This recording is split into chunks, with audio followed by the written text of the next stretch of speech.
banyak sekarang yang ateis, agnostik dan lain sebagainya. Karena banyak orang yang datang ke sini, ternyata saya tanya latar belakangnya juga orang yang sudah agamis awalnya. Gitu loh.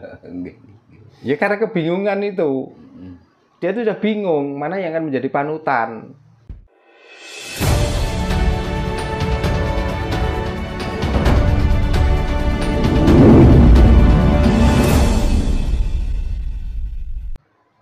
Sebenarnya saya juga menyayangkan 20-30 tahun yang lalu, walaupun waktu itu juga pernah terjadi di saat G30 SPKI. Karena tertuduh kafir, tertuduh tidak beragama, banyak korban orang-orang yang tidak tahu tentang dosa itu menjadi korbannya. Tapi setelah itu kan damai lagi. Kita saling bisa bermasyarakat dengan baik, kita saling bisa menghormati, menghargai. Nah sekarang ini loh, zaman sudah maju, pengetahuan kita sudah luas.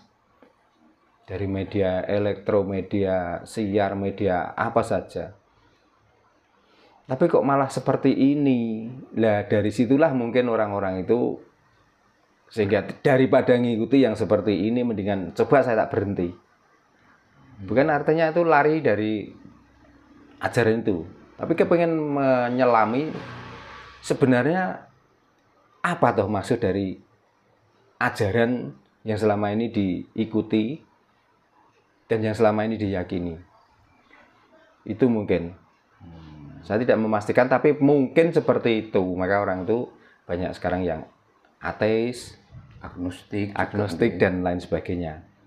Karena banyak orang yang datang ke sini, ternyata saya tanya latar belakangnya juga orang yang sudah agamis awalnya. Gitu loh. Ya karena kebingungan itu.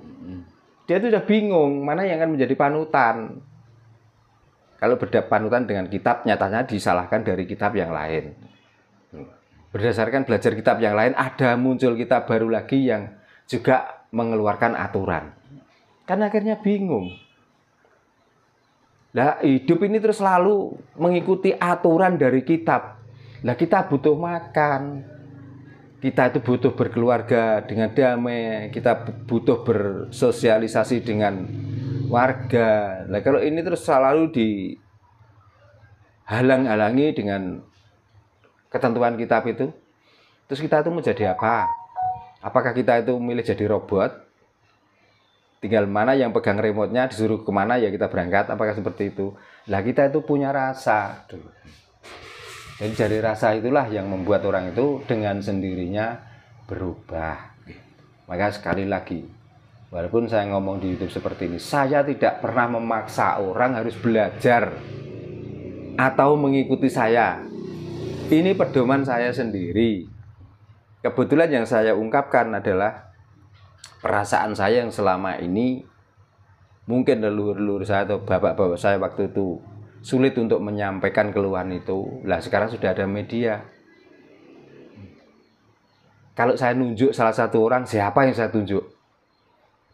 Kalau media kan mewakili dari beberapa orang yang sebenarnya ya sudah tahulah bahwa ajaran itu baik mungkinnya.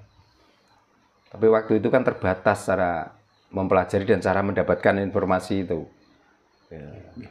Tapi di samping itu juga ada orang-orang yang tidak terima dengan apa yang saya sampaikan.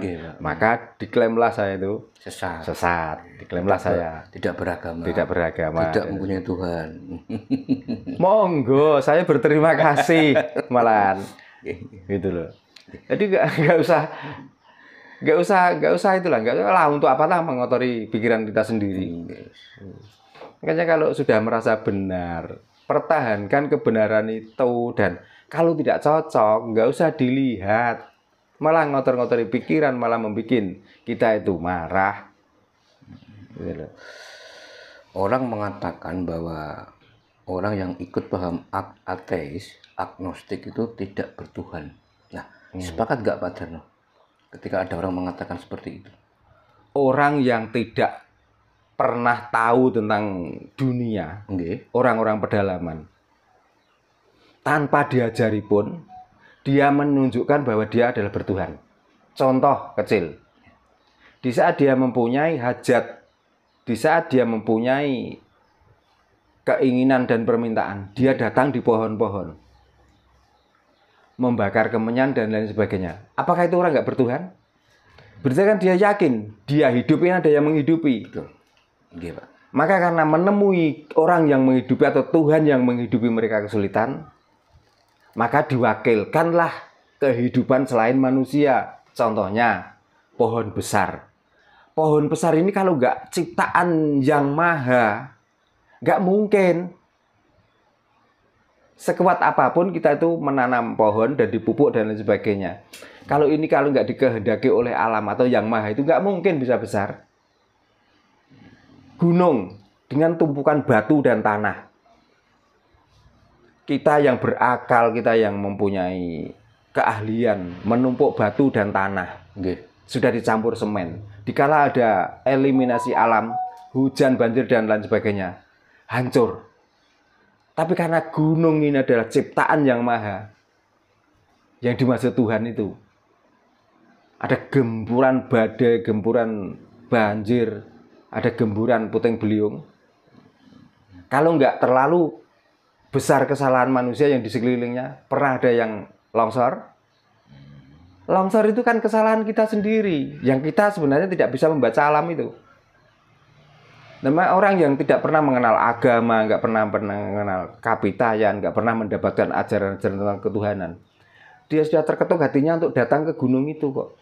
Tanpa harus disuruh. Tanpa harus disuruh kok. Kok orang ateis dikatakan tidak bertuhan? Kan cara memandangnya yang dimaksud Tuhan itu ya Tuhan yang sesuai yang disembah toh. Kan cuman itu. Tapi di dalam hati, di dalam rasa manusia, tidak ada manusia yang tidak bertuhan. Semuanya bertuhan. Gitu. Kalaupun dia itu tidak mengenal Tuhan namanya siapa, orang yang tidak beragama sama sekali, di saat dia kesandung atau jatuh, tanpa disadari dia nggak menyebut namanya sendiri, apalagi orang Jawa, sebutan yang keluar dari mulut mereka, aduh biung, menandakan bahwa dia ada karena adanya ibu, karena merasa dari ibu itulah Tuhan. Terus di mana letaknya orang yang tidak bertuhan? Coba. Tanpa kita ucapkan, tanpa kita realisasikan dengan menganggap bertuhan, orang-orang menanam jagung coba. Itu dengan sendirinya kan dia sudah bertuhan karena dia menitipkan satu biji jagung dan dia yakin akan tumbuh, itu ditumbuhkan oleh alam artinya juga Tuhan. Nanti ini dengan satu biji akan tumbuh ratusan biji. Walaupun dia tidak bertuhan, nanti di saat panenmu akeh Kang. Yes kersane Gusti. Aku ki mek ngemes karo ngrumat wae. Nah, apakah orang-orang yang seperti itu orang yang sudah dapat pencerahan tentang ilmu Tuhan dan lain sebagainya? Kan enggak. Ateis itu kan label toh. Label orang yang tidak sepaham dan tidak sejalan dengan orang-orang yang menganggap dirinya bertuhan. Cuma itu. Tanpa diajari itu seperti itu, di saat orang itu kena musibah dan mendapatkan anugerah, dia juga nyebutnya kalau sakit, duh Gusti. Kalau dia mendapatkan sesuatu,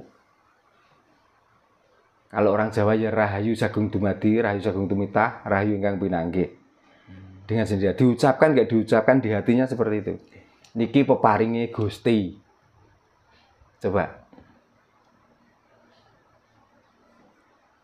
Nah, kalau meneliti itu yang keseluruhan, jangan setengah-setengah. Jadi nggak mengeklaim orang ini ateis, ini orang nggak beragama. Jangan seperti itu. Mungkin pemahaman mereka itu menganggap Tuhan ateis itu yang disembah itu tidak sama dengan Tuhan. Tidak sama yang disembah mereka. Karena yang disembah kan Tuhan yang gaib, Pak. Iya. Nah itulah salahnya kan di situ mereka. Ya, makanya sampai kadang-kadang Makanya mari kita itu belajar dari agama itu yang seksama. Kalau agama mengajarkan bahwa agama adalah mengajarkan untuk kita itu saling menghargai apa yang ada di alam ini, ya kita ikuti. Kalau ada orang yang mengajarkan, orang yang dianggap berilmu dan lain sebagainya, kok sudah mengajarkan tentang wah ini salah, ini benar, ini harus dimusuhi, ini kafir dan lain sebagainya, jangan didengarkan.